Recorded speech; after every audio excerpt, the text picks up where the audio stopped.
line, we're really worried about it. Oh my goodness, it's a good sized fish. Keep reeling. Keep doing what you're doing.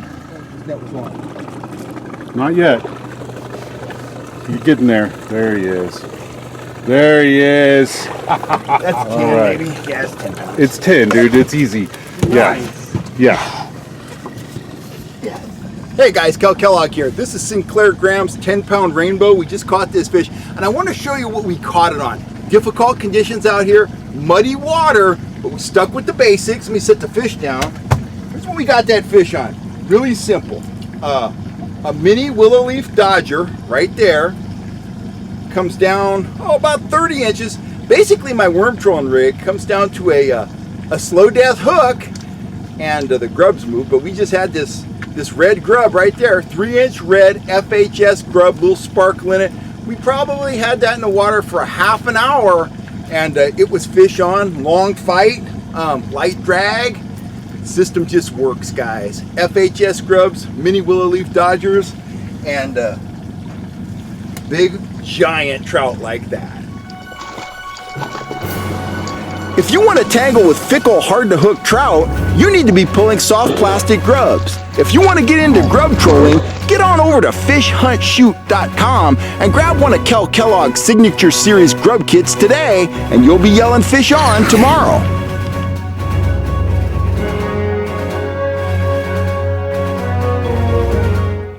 Howdy folks, Cal Kellogg here.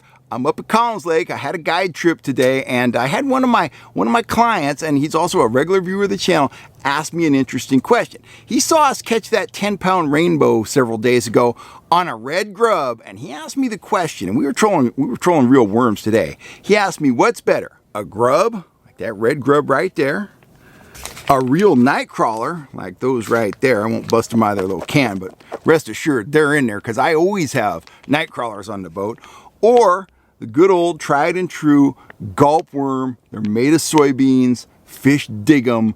They work really well at times. Well, I got to tell you, for slow trolling, all of these baits are excellent choices, but if I were limited to one choice, I would go with the night crawler, even though we caught a 10-pound trout, a few days ago on a red FHS grub, just like that. And let me show you how we're rigging all of these baits up. Out here at Collins, we've got color in the water, so we've been doing a lot of slow trolling. This is how I rig up with grubs, gulp worms, or natural crawlers when we're trolling, at about 1.5 to 1.8 miles an hour. We're not able to fast troll out here just because the water's too stained, but that's not stopping us from catching fish. So here's my basic rig. And if you watch the channel a lot, you've seen this, but let's review. I have my main line. In this case, I'm running this off a lead core rod, but I have my main line come down to a small blade. Sometimes it's one of my mini willow leaves. Sometimes it's a 4-inch fisheye, or in this case, this is what I was running a lot today, it's a 3-inch gold sidewinder. So a lot of kick, it's low speeds, works very well in this stained water. Coming off the back of that Dodger, I have about 30 inches of 8-pound test fluorocarbon leader material, and it comes down to this mustad, a red mustad slow death hook, okay? And I'm putting threaded worms on here. I'm putting gulp worms on here, and I'm also fishing grubs on here. When I put a grub on here, here's how I rig it up. I make sure that where that tail of that grub is, because I want the hook point coming out in opposition to the bend in that grub's tail. So I'll take the grub, figure out which side I want the hook point to come out of. I'll take that hook, I'll pin it right in the nose of that grub, okay? And I'll work it down again. Attention to detail is important. Work it down, work it down, work it down some more. I want that slow death to pop out right in front of where the tail connects on that grub. Bring that grub down, get him on the hook. Look at the bend in that grub. That grub is gonna roll through the water like a drill bit. That roll is very important. Puts out vibration, really turns on the fish. That right there, that's what we caught that 10-pounder on. But day in, day out, if I absolutely positively had to catch a trout, I would probably be running a natural night crawler on there for one reason and one reason only. You'll catch a lot of fish on grubs, a lot of fish on gulp crawlers. But when you have a real night crawler on, a fish comes in, he hits that, it's real meat. He gets a taste of it. And I play a lot of bites out. I'll have the rod in the holder and I'll see the tip go bink, bink. I'll pick up that rod. I'll give the fish some slack. I'll surge the bait forward, give him some slack, surge it forward. Next thing you know, he's pulling on there, fish on, I got him.